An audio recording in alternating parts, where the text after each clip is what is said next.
할렐루야. 잘 지내셨어요? 사는 것 자체가 힘들고 어려울 때가 참 많이 있습니다. 그러나 우리 자신의 힘만 가지고 살아가기에는 너무 역부족이지만은 하나님의 성령께서 우리 마음속에 새로운 생명과 능력을 역사하신다면 그 힘 가지고 넉넉히 살아갈 수 있습니다. 생수 같은 성리 이르는 곳마다 하는 그런 제목을 정해봤습니다. 우리 9절 요절 말씀입니다. 같이 한번 읽어볼까요? 시작. 이 강물이 이르는 곳마다 번성하는 모든 생물이 살고 또 고기가 심히 많으리니 물이 흘러 들어가므로 바닷물이 되살아나고 이 강이 이르는 각처에 모든 것이 살 것이며, 성전에서 발원한 물이 아래로 흘러갑니다. 지역적으로 보면 예루살렘에서 사해바다까지는 계속 내리막길이에요. 근데 그 물이 흘러 들어가니까 물이 스며 들어가는 곳곳마다 숨겨져 있던 생명들이 싹들을 튀고 자라게 됩니다. 그리고 심지어 사해바다 죽은 바다인데 고기 한 마리 찾아오면 그곳에 엄청난 고기떼가 살게 되고 어부들이 그물질하는 그런 놀라운 역사가 일어났다 하는 사실, 환상 가운데 본 에스겔의 이야기를 통해서 오늘 말씀을 나누고자 합니다. 사람들은 문제가 크냐 작으냐를 항상 생각하게 되죠. 왜? 문제가 작으면 내가 해결할 수 있지만은 문제가 크면 내가 해결하기 어렵기 때문에, 그래서 문제가 작은 것에 우리는 안도감을 느끼고 큰 것은 처음부터 실망하며, 그런데 성경이 우리에게 주고 있는 것은 문제가 크냐 작으냐의 문제가 아니라 하나님께서 우리와 함께해서 그 일을 처리하고자 하느냐 하지 않느냐, 거기에 달려있다는 것이죠. 하나님께서 하시고자 하신다면 어떤 것도 쉽게 할 수 있지만, 하나님께서 하시고자 하지 아니하신다면 이런 거 내가 볼 때 별것 아닌데 하는 것도 그 문제가 점점 꼬여들고 어렵게 우리의 삶을 끌어가게 만들 수 있다는 것이죠. 그래서 생수 같은 성리 이르는 곳마다, 제가 설교 제목을 이것도 해보고 저것도 하다가 결국 생수에 같은 성이 있는 곳마다 하는 그런 제목을 선택했습니다. 에스겔은 바빌론 포로 생활 중에 선지자로 소명을 받은 사람입니다. 처음부터 그가 선지자가 되어서 바빌론으로 간 게 아니고 바빌론 가서 생활하다가 하나님의 소명을 받게 된 것이죠. 당시 포로 생활하고 있는 유대인들은 지금 예루살렘 중심으로 한 이스라엘의 형편과 처지를 너무 잘 압니다. 바빌론의 침략으로 인해서 그 웅장했던 성곽과 예루살렘 성이 다 해파되고 말았어요. 그래서 광야와 같이 버림받은 그런 폐허된 땅이 언제 회복되겠는가 생각해 볼 때에 전혀 이것은 가능성이 없다 하는 그런 결론에 이르게 되죠. 그렇지만은 이스라엘 백성들은 우리 눈으로 볼 때 예루살렘은 그렇게 폐허가 되었지만은 하나님의 약속은 70년 후에 다시금 회복되어서 돌아온다는 그런 약속이 있잖아요. 그러니까 현실은 우리를 암담하게 만들지만은 하나님의 언약은 미래에 대한 희망을 안겨주기 때문에 비록 포로 생활 중에 있지만은 그들은 가능하다면은 바빌론의 그발 강가에 모여서 하나님이여, 그때가 어느 때입니까? 속히 이 어렵고 힘든 과정을 통과하게 주소서. 그래 하면서 하나님의 언약을 믿고 이스라엘의 회복을 위해서 간절히 기도하게 됩니다. 그러던 중에 하나님께서 어느 날 에스겔에게 환상을 통해서 하나님의 생수가 임하면 모든 불행과 비극 그리고 어떤 재앙도 종식되고 치료되고 변화되고 열매 맺는 놀라운 세계가 도래한다 하는 소망을 환상을 통해서 보여준 겁니다. 자, 환상 중에 천사에 이끌려서 이 에스겔이 예루살렘 성전 문에 이르게 됩니다. 그런데 보니까 성전 문지방에서 흘러내리는 이상한 생수가 아래로 동서남북으로 흘러내려갑니다. 그래서 천사의 손에 이끌려서 그 생수 흐름을 따라가게 되는데 천사가 그 물의 깊이를 줄로 측량하게 되죠. 그래서 일천척을 따라가다가 물을 재니까 물이 발목에 이르게 됩니다. 그리고 또 한참 내려가다 일천척을 또 재니까 그 다음에는 물이 무릎에 차게 되죠. 또 일천척 따라 내려가다가 재니까 이제는 어디에요? 허리에 차게 됩니다. 그리고 마지막에 네 번째 측량해 보니까 물이 너무 깊어 바로 설 수가 없고 물에 사람이 붕 뜨게 되죠. 그래서 몸을 물에 막히게 되었다 되는 그런 현상을 보게 되죠. 이건 뭘 말해주고 있습니까? 하나님의 성령이 여러분과 내 심령속에 임하게 되면 제일 먼저는 어디에 오느냐? 발목에부터 힘이 오게 됩니다. 일단 하나님의 성이 우리에게 마음에 감동과 감화를 주실 때 하는 게 뭐예요? 먼저 움직이게 되죠. 발로 어디로? 교회로. 어디로? 말씀 듣는 대로. 근데 그걸로 끝나지 않습니다. 좀 더 깊이 들어가면 그 다음 뭐예요? 본인이 깨달은 것에 대해서 확신을 가지고 무릎 꿇고 기도하게 되죠. 주여 말씀하신 대로 응답하소서. 그렇게 될 줄로 내가 믿습니다. 그러면서 기도에 뜨거운 열정을 가지게 돼요. 그걸로 끝나지 않죠. 기대 확신이 생기게 되고 응답받게 되니까 뭐가 옵니까? 나도 뭔가 해야 되기 때문에 헌신의 자리를, 그게 허리 힘이니까 허리에 이렇게 됩니다. 그러다 좀 더 깊이 들어가니까 뭐요? 주여 뜻대로 하세요. 모든 것이 주의 뜻 아래 있음을 내가 아나이다. 그러므로 오늘 설상 내가 가는 이 인생의 길이 힘들고 어려워도 이 모든 것을 합력하여 선을 이룰 것입니다. 할렐루야. 그런 마음이 들면서 주님께서 항상 좋은 편을 내게 주신다. 세상적으로 볼 때는 하필이면 이와 같은 어렵고 힘든 일을 내게 주실까? 하나님은 나를 사랑하신다면 이러지 않을 텐데 하나님 그런 의심이 생길 수밖에 없는데도 하나님의 성령께서 내 마음과 생각을 지배하고 다시는 그런 자리에 되어진다면 이것도 합력하여 선을 이루게 된다 하는 그런 자리에 이르게 되는 것이죠. 그래서 성령의 충만함을 받으면 열심히 생기게 되고 그 다음에 뭐요? 기도에 뜨거운 열정을 갖게 되어지고 헌신하게 되고 그 다음에 하나님의 선한 뜻에 무조건 복종하는 그런 자리에 이르게 된다는 것이죠. 오늘 여러분과 내가 처음에 뜨겁게 시작했던 신앙생활에 그 열심이 점점 사라지고 옛날에는 기도하면 할렐루야 했던 내가 그냥 지루해지고 그게 부담감이 되어지고 싫어지는 이유가 어디 있을까? 어디에 있어요? 사람들은 말하기에 바빠서 주위 여건과 환경이 나를 이렇게 힘들게 해서 내가 잠이 많아서 그렇게 이유를 댑니다. 그런데 자세히 보면은 내 안에 나를 지배하고 있는 그와 같은 하나님의 성령이 허리에서 어디로 가냐? 발목으로 내려가 버린 거예요.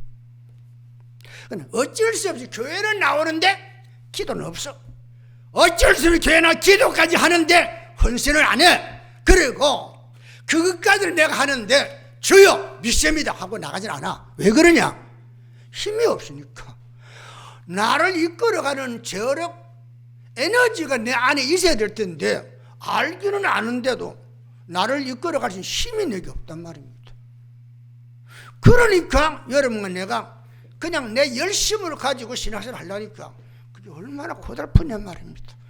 웬 놈의 제사가 이렇게 다가오는 것처럼 웬 놈의 주일이 이렇게 빨리 다고 여러분 가운데는 없을 겁니다만은 아주 똑똑한 사람들 또 굉장히 활동적인 사람들은 그렇게 불평을 하잖아요. 과연 주일날 교회 나오는 이렇게 부담스러우냐? 그렇다면 여러분과 내가 한 번쯤은 도대체 나에게 임한 하나님의 생수의 깊이가 얼마 정도인지 한번 살펴봐야 한다는 거예요. 그런데 전혀 그건 안 살피고 저것 때문에 환경 때문에 뭐 때문에 그러면서 불평을 원망. 나는 아무런 부족함이 없는데 주 여건과 환경 세상이 나를 이렇게 힘들게 만든다 이러면서 배짱좋게 신앙생활 할 때가 얼마나 많으냐 말입니다. 그러한 우리를 향해서 지금 천사는 다니엘에게 이렇게 묻습니다. 자, 8절에 10절 제가 읽을 때 그냥 들어보세요. 인자야 내가 이것을 보았느냐 하시고 나를 인도하여 강가로 돌아가게 하시기로 내가 돌아가니 강 좌우편에 나무가 심히 많더라. 그가 내게 이르되 이 물이 흘러 사이에 이르매 바다의 물이 소생함을 얻고 이로 인해 번성하는 모든 생물이 살고 또 고기가 심히 많으리니 이 물이 흘러 들어감으로 바닷물이 소생함을 얻겠고 이 강이 이르는 각처의 모든 것을 살 것이며 이 강가에 어부가 서 많은 종류의 고기를 잡게 될 것이라. 꼭 이렇게 말씀합니다. 지금 물의 깊이를 측량하고 있던 천사가 에스겔을 이끌고 다시 유대 광야의 길을 거쳐 사해를 이룬 그 길로 가게 되는데 강가와 메마른 땅을 보여주면서 인자에 내가 이걸 보느냐, 이 현상, 이 처지, 이 환경을 보느냐. 지금 에스겔이 보는 그 상황은 어때요? 도무지 회복될 수 없는 절망적인 그런 땅입니다. 그런 곳입니다. 그런데 그야말로 생명처럼 찾아볼 수 없는 버려진 땅인데 거기에 저 위에서부터 하나님 보좌로부터 흘러내리는 생수가 흘러들면서 물이 스며드니까 어렵소. 조금 전까지 아무것도 없었던 땅이 그 강가가 생명들로 가득 차집니다. 그러면서 씨앗이 어디서 나왔는지 발화하고 잎을 피우고 꽃을 피우고 초목이 자라고 그런단 말입니다. 그러니까 성전에 발현한 물이 스며드니까 죽어있던 땅이 생명력을 발휘해서 다양한 생물을 내놓습니다. 어디서 그와 같은 생명이 왔는지 모르지만은 다양한 생명이 자라게 됩니다. 그리고 죽은 바다 사해죠. 이 사해는 생명이 존재하지 못하는 것입니다. 그야말로 염도가 너무 높아가지고. 그런데 그 물이 변화가 일어나면서 물고기가 뛰노는 그런 자리가 되어집니다. 그러니까 물고기 있는 것이 누가 갑니까? 어부가 갈 수밖에 없죠. 그 물을 척하니까 던질 때마다 만선하는 그런 기쁨이 오게 됩니다. 자, 이런 놀라운 장면을 보여줍니다. 그걸로 끝난 게 아니라 강 주변에 각종 가실나무들이 쭉 서 있는데 거기에는 꽃도 피지만 아름다운 열매를 자랑합니다. 그리고 그 나무의 잎사귀는 무슨 병이든지 턱턱 찍어서 바르기만 하면 고침받는 그런 역사가 일어나는 신기한 풍광을 보게 되죠. 어떻게 그와 같은 일이 일어납니까? 하나님의 거룩한 생명이 생수로 이렇게 그 땅에 버림받은 땅이 임하게 되어지니까 그와 같은 일이 일어나게 되더라, 그런 말씀이죠. 자, 여러분이 이해를 돕기 위해서 여기서 말하는 광야나 죽은 바다는 뭘 말할까요? 세상을 말합니다. 또 한편으로는 여러분과 내 심령 상태를 잘 비해주고 있습니다. 주를 만나기 전에 혹은 주님께서 떠나가 버린 빈 마음속에는 어떤 것 기대할 수 없는 황폐한 광야와 같은 그런 장사가 되고 만다는 거예요. 아이고 목사님, 나 예수 안 믿는 게 더 좋아요. 자유롭고 평화롭고 그냥 내가 하고 싶은 대로 하고요. 난 눈치 안 보고 너무 좋아요. 글쎄, 그럴는지 모르는 그 순간적이고 착각이라는 게 있잖아요. 근데 머지않아 바짝 말라버릴 거란 말이에요. 광야와 바다가 모두 죽어 있습니다. 그러니까 어떤 생명력도 찾아볼 수 없습니다. 그런 것을 천사가 자세하게 보여주고 난 뒤에 저 예루살렘, 여기서 말하는 예루살렘 단지 지금 현재 이스라엘에 있는 성지 예루살렘을 말하는 게 아니라 하나님의 보좌를 상징해주고 있는 거죠. 성전에서 바르는 생수가 스며드니까 주변에 살아나죠. 심지어 죽은 바다도 살아나 수많은 종이 고기가 생존하고 어부들이 출발하는 광경을 보게 된 거죠. 가물었습니다. 얼마나 가물었느냐? 기간이 문제가 아니고 습기란 걸 찾아볼 수 없습니다. 거기에 여름간 내가 열심을 해서 씨앗을 뿌리고 거름을 줍니다. 어떤 분들은 그래도 목사님 어디 물을 찌러와가지고 부으면 글쎄 그런 물도 없다니까. 그러면 거기에서 얻을 게 뭐요? 아무것도 없어요. 그렇게 죽은 광야, 심지어 죽은 바다가 생수로 말미암아 살아납니다. 그러니까 수많은 종류의 고기가 생존하게 되고 어부들이 출몰했다는 것이죠. 어떻게 이런 기적이 일어났겠는가? 오늘도 그 기적이 일어나고 있다는 사실을 우리에게 말씀하기 위해서 이걸 기록해서 우리에게 지금 말씀하고 있는 겁니다. 그런데 우리는 그 다 옛날 이야기라고. 성령의 역사도 2000년 전에 오순절 그때로 끝난 거죠. 이제 와서 무슨 성령 역사냐? 이렇게 말하는 사람도 있습니다. 그러면 주여 응답하소서 치료해주세요. 그렇게 기도를 하고 있어요.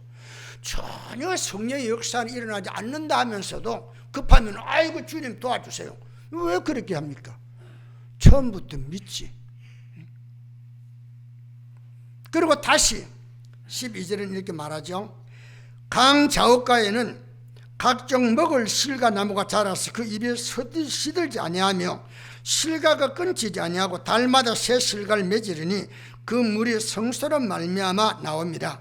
그 실과는 먹을 만하고 그 잎사귀는 약 재료가 되리라고 합니다. 모든 기능을 상실한 광야와 사야와 같은 인간의 마음에 생수 같은 성령이 임하시니까 그게 뭐요? 하나님의 은혜와 하나님의 능력이 역사하니까 그게 내 안에 뭐요? 삶의 에너지가 되더란 말이에요. 힘이 되더란 말입니다. 자동차가 다 섰습니다. 물론 여러 가지 이유가 있겠습니다만 주 원인은 뭐요? 기름 안 들어가면 섰버리죠.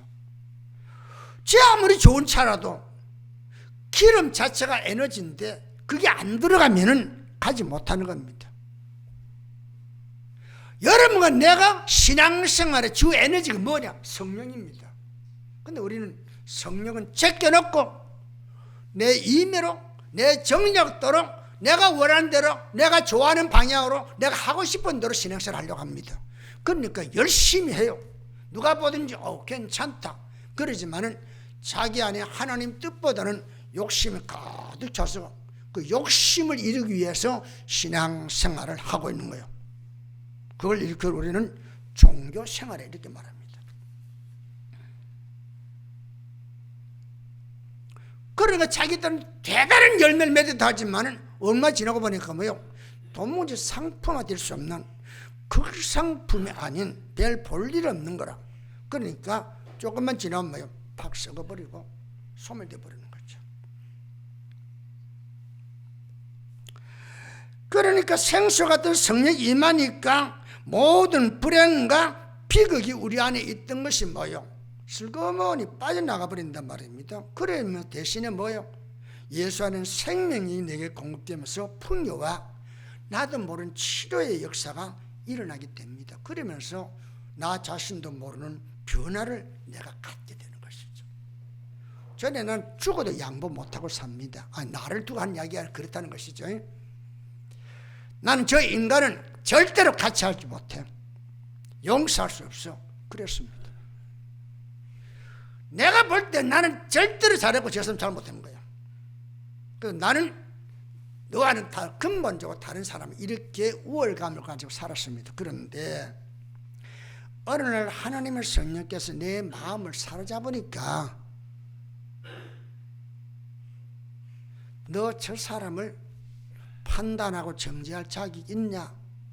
그렇게 나에게 묻습니다. 너 내가 너를 구원시킬 때 구원받을 만한 자격이 있어 내가 너를 구원했느냐? 이렇게 묻습니다. 그러니까 내가 괜찮은 줄 알았는데 하나님께서 그와 같은 말씀을 내게 물으니까 내 답변은 뭐요? 주님 아닙니다. 그런데 너 앞에 그런 사람들 네가 어떻게 저 사람보다 네가 낫다고 말하며 네가 무슨 자격으로 저 사람을 비판하고 미워하느냐? 나는 너를 위해도 십자가에 죽었지만은 네가 보기에 저 인간 버리지 같다 하는 그 사람을 위해서 내가 죽었거든. 근데 내가 사랑해서 죽어준 그 사람을 네가 무슨 자격이 있다고 미워하느냐? 그 말을 듣는 순간 속에서 뭐요? 눈물이 쏙 올라오면서 주여 내가 잘못했습니다. 내가 무슨 자격이 있다고? 그러면서 그 사람을 쳐다보는 순간 내가 알지 못하는 저 사람만의 아픔이 있는 걸 나는 내 입장에서 옳은 것만 생각하고 저를 구박했구나. 그러면서 그 사람 입장에 돌아가서 내가 그 사람 보게 되어지니까 나는 그 사람보다 더 못한 사람이다. 그러면서 주여 내가 잘못했습니다. 내가 저 사람을 사랑하겠나이다. 그러면 죽어도 용서하지 못하던 그 사람 앞에 주여 내가 잘못했습니다. 나를 용서해 줄 수 있겠습니까? 그렇게 달라지더란 말입니다. 그러면서 뭐요? 미워하기보다는 그를 위해서 간절하게 기도하게 되더라고요. 하나님, 저도 열심히 살아보려 하지만은 연약해서 감당하지 못하고 있으니 한 번만 긍휼을 베풀어달라고 그렇게 기도가 됩니다. 그러다 보니까 뭐요? 그 사람을 불쌍히 여기게 되어지고 도와주고 싶게 되어지고 같이 하고 싶은 마음이 생기면서 친구가 되어지고 점점 뭐요? 공동체를 더 넓게 만들어가는 데에 쓰임받게 되는 것이죠. 이와 같은 하나님의 성령의 역사를 아는 사람은요, 어떤 경우에도 좌절하지 않습니다. 왜 그러냐? 지금은 일이 꼬여서 점점 어려워지지만은 하나님의 작정된 때에 하나님께서 하고자 하신다면 언제든지 변화시킬 수 있다. 그렇게 믿기 때문이죠. 그렇기 때문에 하박국 선지자는 이스라엘이 망하기 전에 이렇게 기도하죠. 여호와여, 내가 주께 대한 소문을 듣고 놀랐나이다. 여호와여, 주는 주의 일을 이 수년 내에 내게 부응하게 하옵소서. 이 수년 내에 나타내시옵소서. 진노 중에라도 긍휼을 잊지 마옵소서. 라고 그렇게 기도했던 겁니다. 되어지는 일을 본다면 기도할 엄두가 안 나요. 이미 망한다는 기정사실이니까. 그렇지만은 하나님의 긍휼과 자비가 언제든지 임할 수 있다는 사실을 믿기 때문에 기도합니다. 개인과 교회, 나아가 국가의 부흥은 하나님의 긍휼이 여기심을 받아 성령의 은혜를 입을 때 일어나는 역사입니다. 내 심령이 어떻게 변화될 수 있겠는가?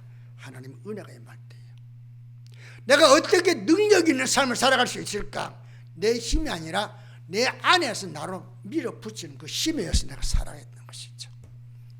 여러분, 이 엄동설 안에 그 별 볼일은 조그만 나무들이 말입니다.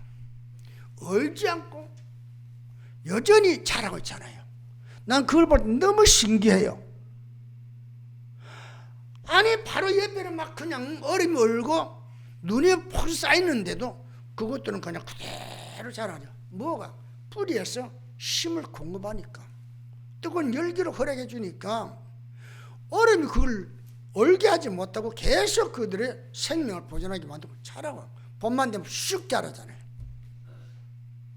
하나님의 성령이 역사가 여러분 심령과 내 마음을 사로잡고 있는 순간, 아무리 주변의 환경이 나를 억압하고 나를 힘들게 만들어도 나는 꾸준히 자랍니다. 내가 자라고 싶어 자라는 게 아니라 내 안에 나를 지배하고 있는 하나님의 영이 나로 하여금 그렇게 만들어 가기 때문에. 그래서 성도는 어떤 사람이냐? 내가 알고 있는 지식과 믿음의 경험으로 살아가는 게 아니라 하나님의 성령에 의해서 살아갑니다. 할렐루야. 그러면 우리가 항상 구할 것은 뭐요? 성령이요, 나를 불쌍히 여겨줘서 나를 이끌어 주소서, 내게 임하소서. 이 기도가 필요한 겁니다. 그러므로 성도는 어떤 경우에도 부흥과 소망의 꿈을 잃어서는 안 됩니다. 목사님, 지금까지 내가 몇 년간 눈물로 기도했는데도 되는 게 없어요. 저도 지금도 50년 이상 기도하는 한 사람이 있습니다. 정말 그 어머니가 눈물로 키웁니다. 지금도 기도하는 키우는데 그 아들은 나 큰 집에서 나왔다면 그 다음날 사고쳐 또 들어가고, 이래서 지금 40년 가까이 큰 집만 돌아다니는 사람이 있습니다. 말은 멋지게 잘합니다. 어머니, 나 은혜 받았거든요. 입에 은하면 잘 알게요. 딱 그렇게 나오면은 엄마 돈 내놔. 84세가 된 엄마가 지금도 허리를 구부리면서 그 아들 뒷바라지는 고생. 하나님 할 수 있지 않습니까? 제가 그 사람 앉혀놓고 그랬습니다. 너 같은 인간도 하나님 변화시킬 수 있어. 언제 될지 모르지만 네가 정말 구원받고 선택받은 하나님 백성이라면 너는 구원받을 수 있고 변화될 수 있는데 내가 그걸 알 수는 없어. 그러나 너를 위해서 기도한다. 오늘 새벽에도 설교 준비하면서 그 사람이 생각나더라고요. 하나님, 그의 심령이 이런 생수가 흘러들게만 하면은 변화될 수 있는데 언제까지입니까? 성령이 임하는 심령에 믿음이 역사하는 겁니다. 믿음이. 왜 내 믿음은 이 모양 이 꼴일까 생각할지 모르지만 왜 그럴까요?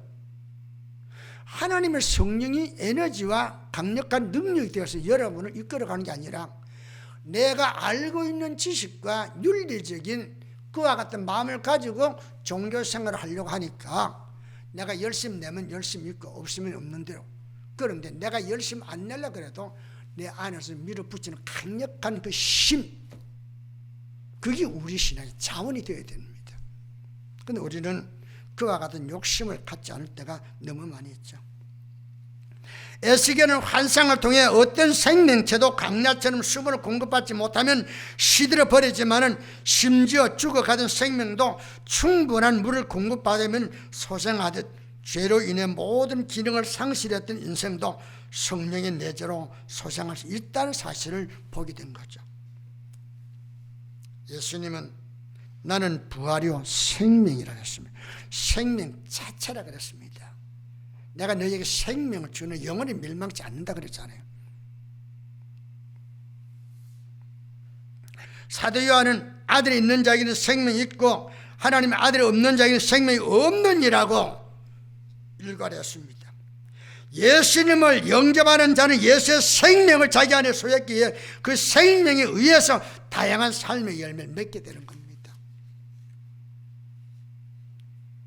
예수님은 내가 온 것은 양으로 생명을 얻게 하고 더 풍성하게 얻게 하려는 것이라. 그 양이 누굽니까? 예수님이 여러 번 나잖아요. 그렇다면 우리는 뭐요? 불변한 하나님의 언약을 갖고 있습니다. 그런데 우리는 그 언약 안에서 살지 않고 언약 밖에서 산단 말입니다. 그러니까 되는 게 없죠. 언약을 가진 사람, 눈에 보이는 게 손에 가진 게 없어도 그 언약을 믿기 때문에 자신 있게 살아갑니다. 내게 가진 건 없어요. 현찰을 내가 안 가져도요, 나에게 은행 계좌가 있다고 한다면 나 겁 안 내죠. 언제든지 필요에 따라서 내가 찾아가 쓰면 되니까. 믿음의 성도는 그와 같은 삶을 살아가야 됩니다. 근데 우리는 그런 믿음을 가질 생각을 하면, 그렇게 하면 미쳤다고 사람들 말하니까 그걸 듣기 싫어서.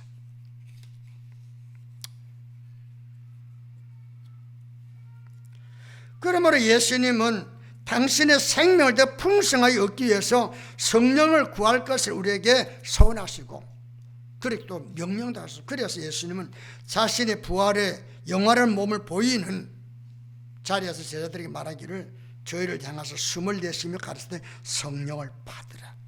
예수님이 부활하고 제일 첫 번째 말이 뭐예요? 성령을 받으라 한 거예요. 예수님한테 3년간 제자로 수업을 마쳤지만은 그 가리가 안 된다는 거죠. 그런 지식도 있어야 되겠지만 그에 하나님의 성령이 그들의 마음을 사로잡아 이끌어 가야만이 능력 있는 증인이 되고 산 증인이 될 수 있기 때문이죠. 그래서 오직 성령이 너희에게 임하시면 너희가 권능을 받고 예루살렘과 온 유다와 사마리아 땅끝까지 이르러 내 증인이 되리라. 그렇게 확신 있게 외친 겁니다. 성령이 임하면 예수의 생명을 갖게 되어 은혜와 권능으로 비극과 불행을 극복하며 주변의 풍요와 치료를 선사하는 예수의 증인이 될 수 있다는 거예요. 내가 풍성해집니다. 내가 치료받은 경험이 있으면 그렇다면 뭐예요? 옆에 있는 연약한 자에게 내가 할 말이 있잖아요. 내 안에 간증이 있으니까, 내 안에 체험이 있으니까. 하나님은 당신을 믿는 사람이라면 누구든지 간구하여 성령을 충만히 받을 수 있으며 그럴 때 그 사람은 하나님이 주신 생명에 의해서 영혼에 소생하게 되고 아름다운 열매 맺는 삶으로 자신이 거듭난 인생임을 증명하게 된다는 것이죠. 우리는 윤리적인 삶을 살아야 착실한 기독교인이 된다고 그렇게 이야기를 하죠. 그래서 소금이 되라고 말합니다. 성경 어디에도 소금이 되라는 말이 없습니다. 믿는 순간에 너희는 이미 소금인 줄 알고 소금과 같은 그런 생각까지 살아가야 됩니다. 그런데 우리는 여전히 소금인 줄 알잖아요. 장로가 되겠다고 노예에서 시험을 보는 장로를 앉혀놨습니다. 그 아버지가 유명한 장로님이세요. 그분도 아주 유명한 분이에요. 대학교 교수인데. 집사님, 미안한 말이지만 너무나 그런 사람 많이 봤기 때문에 거듭났습니까? 하고 물었습니다. 제가 잘 아는 사람이니까. 딱 쳐다보더만 아직은요 너무 겸손하죠. 아직은요. 그럼 언제요? 그래서 열심히 믿고 또 장로가 되려는 거죠. 내가 그 말을 듣는 순간 가슴을 좀 이게 오늘날 기독신자, 오늘 대한민국의 성도들의 모습이구나. 그래서 우리 손자를 앉혀놓고 내가 그래서 이런 이야기 저런 이야기 하다가 내가 너희들 좀 묻고 싶은 게 있다. 하오나 하지나 너희들 지금 이제 대학생이고 고등학생 중학생이니까 할아버지 때 할아버지가 이 중학교 2학년 때 은혜 받았는데 그때를 생각하면 너희들 충분히 알고 대답할 것 같았는데 너 구원 받았니? 하고 물었습니다. 애들이 예? 대답했을까요? 그 어머니가 옆에 이제 증인이 있으면 헌미정 사모가 있는 데서 구원 받으라고 열심히 노력하다 예! 대답 참 잘했죠. 그런데 그 대답에 내 마음 참 씁쓸하더라고요.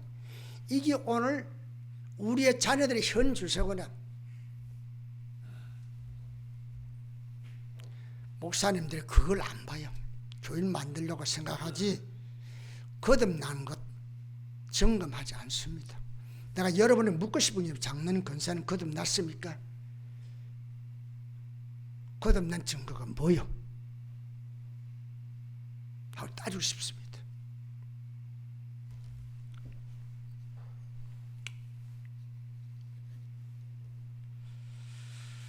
병든 육체와 삶이 치료되면 아름다운 열매를 맺는 능력의 삶을 살게 되고 남을 치료하는 위로자가 될 수 있는 것이죠.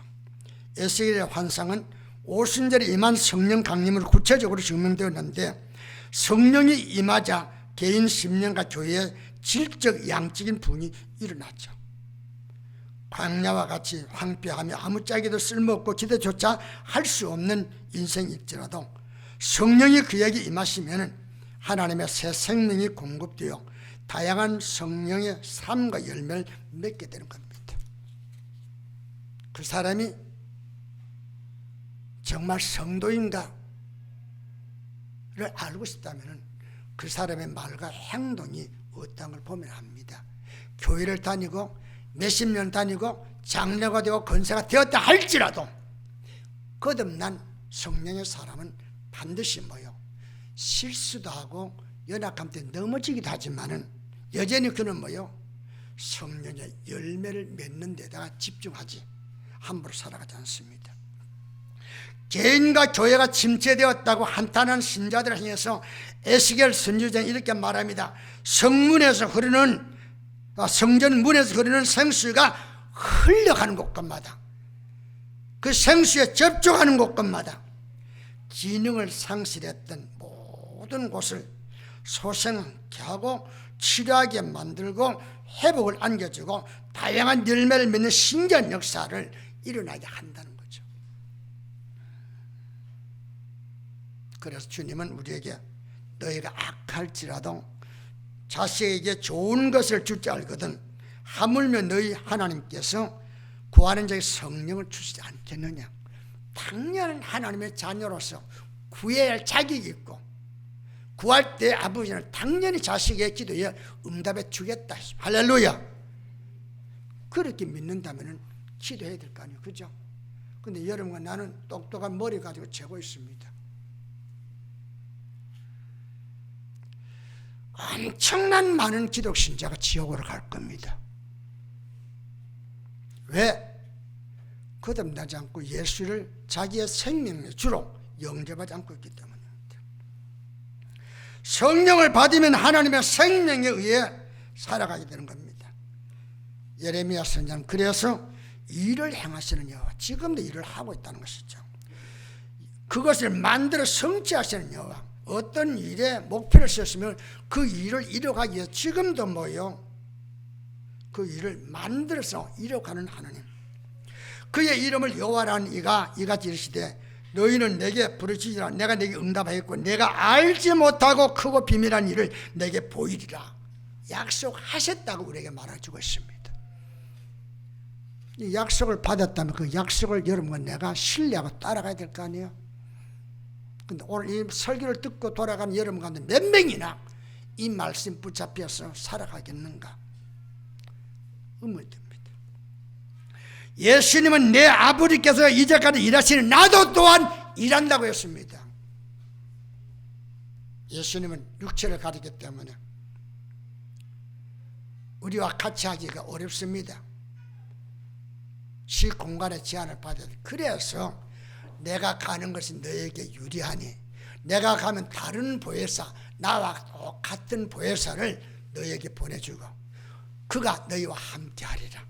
그리고 내가 일러준 말을 기억나게 만들고 그 일을 하도록 너희를 권고하리라. 그런 거 말한 거죠. 그러니까 예수님이 능력 은혜 가운데 살 수 있는 비결은 뭐요? 하나님의 성령에 이끌림 받은 그런 삶을 사는 거란 말이에요. 자, 유대 나라가 70년 포로 생활을 마치고 해방을 갖게 됩니다. 히로시마에서 원자탄이 터져서 우리처럼 해방을 받은 게 아니라 바빌론 왕의 마음속에 감화와 감동을 주셔가지고 채사를 그들의 등 위에다가 짊어지어가면서 제발 나가서 예루살렘에서 너희 여호와 하나님을 경외하라 하면서 내보냈습니다. 이런 회복된 역사를 무엇을 말해주고 있을까요? 그냥 한 편의 드라마? 그냥 히스토리를 끝나요? 아니요. 지금도 그 역사는 암암리야. 보이지 않지만은 우리 속에, 우리 나라에, 우리 교회 안에, 우리 개개인의 심령에 이루어지고 있다는 사실입니다. 할렐루야! 여러분, 내가 그걸, 그래서 내 안에 역사하신 주의 음성이 무언가 그걸 기다려 드려야 할 텐데 우리는 바깥것만 가지고 이야기하잖아요. 한 번도 주의 음성에 귀 기울이지 않는 그런 삶을 살고 있지 않느냐 말입니다. 하나님은 지금도 일하고 계십니다. 믿습니까? 내가 여러분이 믿으란 말을 하면 여러분 다 믿고 싶어 하잖아. 그죠? 근데 안 믿어지잖아요. 그러니까 안 믿어지는 마음을 믿게 하는 분이 있잖아요. 그게 성령님이잖아요. 그래서 성령을 구해야 하고 성령을 받아야 하는 겁니다. 어제 그저께 저녁에 우리 이 목사님께서 금요 심야 기도회 때에 성령 받아라, 성령 충만 입어야 된다고 정말로 목소리 외쳐 기도했잖아요. 저는 이번 특세 기간 동안 참 많이 은혜 받았습니다. 하나님께 몇 번이고 눈물을 줘서 기도하게 만들더라고요. 너무 감사했어요. 여러분과 나도 정말 좀 그렇게 돼야 될 거 아니에요. 이렇게 바쁠 때 목사님 또 이렇게 우리 힘들게 만든다. 무슨 힘들게 만들 은혜 받으라고 하는 것이 복 받으라는 것이지. 아니요. 이렇게 좀 음성이 높아지면 여러분 또 하나님 오늘 우리 쳤다 그래요. 내가 할 짓이 여러분 치고 앉아있어요. 좀 깨닫고 정말로 희열 넘치는 감격이 있는 그런 신앙생활이 있으면 너무 좋겠다, 그런 말씀이요. 흔히들 개인의 10년과 교회 부흥의 절정을 이루었던 60, 70년대의 한국 교회의 부흥 시대는 이미 지나가 다시 오지 않을 것이라 부정하지만은 저는 확신하건대, 이 내 확신이 아니라 성령이 분명히 말씀하고 있는 건 뭐예요? 주님은 지금도 일하시고 계시기에 때가 되면 반드시 당신이 역사하신 것을 드러내 보일 때가 있을 것이라는 것이죠. 그때에 할렐루야! 손들고 환영하는 사람이 있을 것이고 도리어 바여 나를 가리라 하며 도망갈 사람도 분명히 있을 겁니다.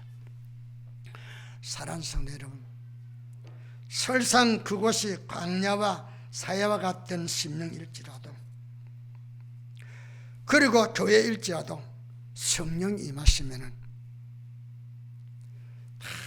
시들어가던 영혼 속에 소생되는 힘을 공급해 주십니다. 그리고 병든 영혼과 육체를 치료하고 생활을 치료합니다. 그리고 우리 가슴에 변화를 안겨줍니다. 열매 맺는 놀라운 기적을 안겨줄 겁니다. 왜 제가 이 말씀합니까? 좀 기대를 가지고 소망 가운데 열심히 신앙생활을 하자는가요? 기도를 할 때 집에서 해도 상관없어요. 그러나 할 때쯤은 정신 똑 차리고 하나님에 대한 경외심을 가지고 하라는 거죠. 버릇없이 신앙생활 하는 사람이 얼마나 많이 있습니까? 말씀을 끝냈습니다. 문제가 크냐 작으냐 보지 말고 그 문제 앞에 서 있는 나에게 하나님이 나와 함께하고 있느냐 없느냐 거기에 귀를 기울이시고 하나님 응답 여부를 살펴보시고 안 된다 하면은 주여 응답하소서.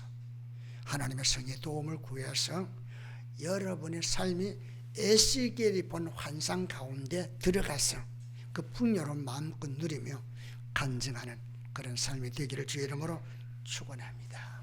기도합니다.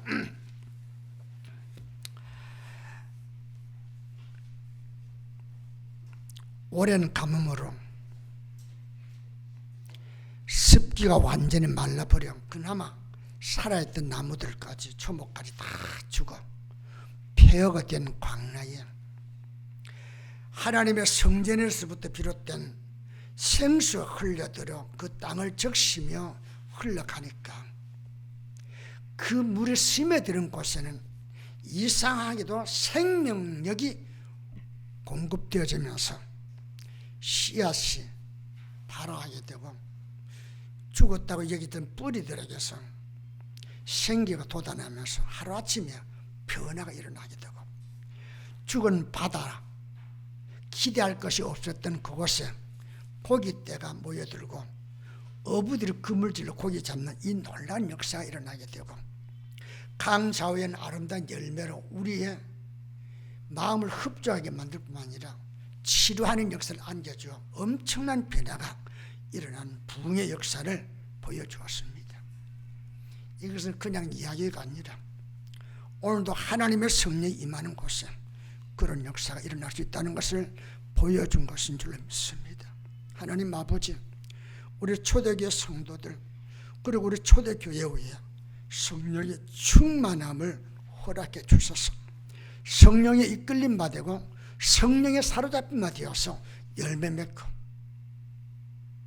놀란 죄의 역사를 이뤄나갈 수 있는 그런 우리 모두가 될 수 있도록 복을 내려 주옵소서. 예수님 이름으로 기도합니다.